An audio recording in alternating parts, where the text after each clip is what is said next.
Halo, perkenalkan nama saya Elisabeth, kelas D11 NIM 2011 06 1859, Prodi Pendidikan Guru Sekolah Dasar.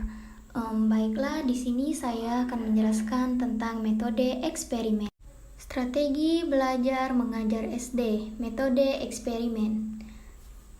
Pengertian metode eksperimen. Metode eksperimen adalah suatu cara mengajar di mana siswa melakukan percobaan tentang suatu hal, mengamati dan mengalami prosesnya, membuktikan sendiri sesuatu yang dipelajarinya.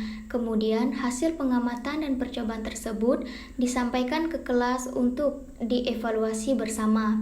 Melalui metode eksperimen, siswa diberi kesempatan untuk belajar sendiri, mengikuti proses, mengamati objek, menganalisis, menarik pembuktian, dan mengambil kesimpulan sendiri dari proses yang dilakukan. Metode eksperimen merupakan suatu percobaan untuk membuktikan suatu pertanyaan atau hipotesis tertentu. Metode eksperimen merupakan suatu cara penyajian pembelajaran yang melibatkan peserta didik secara langsung untuk membuktikan sebuah teori dari materi dari pembelajaran yang didapatkan. Langkah-langkah dalam melakukan metode eksperimen. Percobaan awal. Pembelajaran diawali dengan melakukan percobaan yang didemonstrasikan guru atau dengan mengamati fenomena alam. Demonstrasi ini menampilkan masalah-masalah yang berkaitan dengan materi yang akan dipelajari. Yang kedua, pengamatan merupakan kegiatan siswa saat guru melakukan percobaan. Siswa diharapkan untuk mengamati dan mencatat peristiwa yang terjadi saat eksperimen berlangsung. Yang ketiga, hipotesis awal. Siswa dapat merumuskan hipotesis sementara berdasarkan hasil pengamatannya. Yang keempat, verifikasi. Kegiatan untuk membuktikan dari dugaan awal yang telah dirumuskan dan dilakukan melalui kerja kelompok. Siswa diharapkan merumuskan hasil percobaan dan membuat kesimpulan dan selanjutnya dapat melaporkan hasilnya. Yang terakhir yaitu aplikasi konsep. Merupakan kegiatan memberikan contoh konkret dalam kehidupan sehari-hari berdasarkan teori dan percobaan yang sudah dipelajari.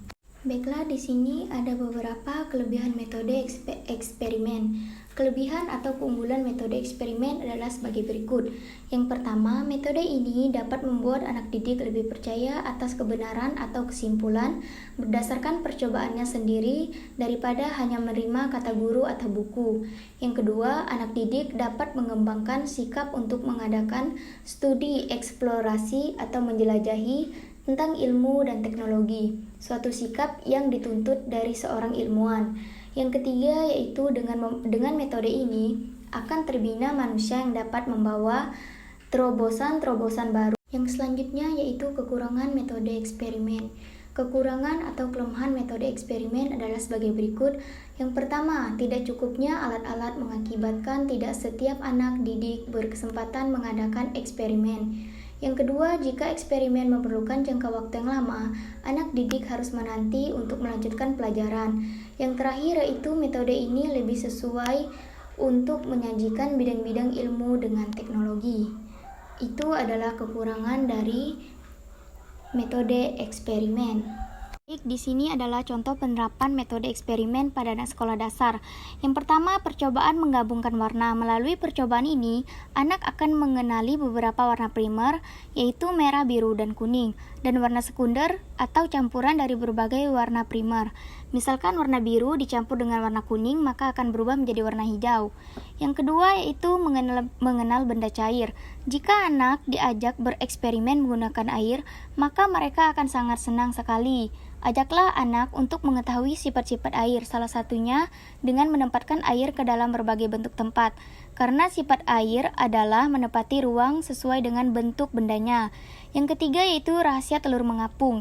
Dengan eksperimen ini, anak jadi tahu rahasia di balik terapungnya sebuah kapal di lautan luas. Siapkan 3 telur, 3 gelas, garam, dan air. Dan masukkan air ke dalam semua gelas.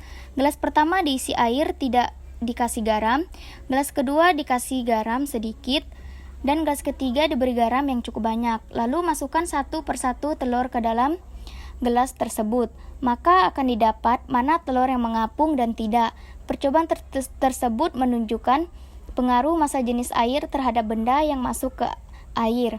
Kapal laut, rongga udara dalamnya sama seperti telur. Itulah mengapa kapal bisa mengapung seperti telur yang mengapung di gelas. Baik, sekian dari saya. Terima kasih.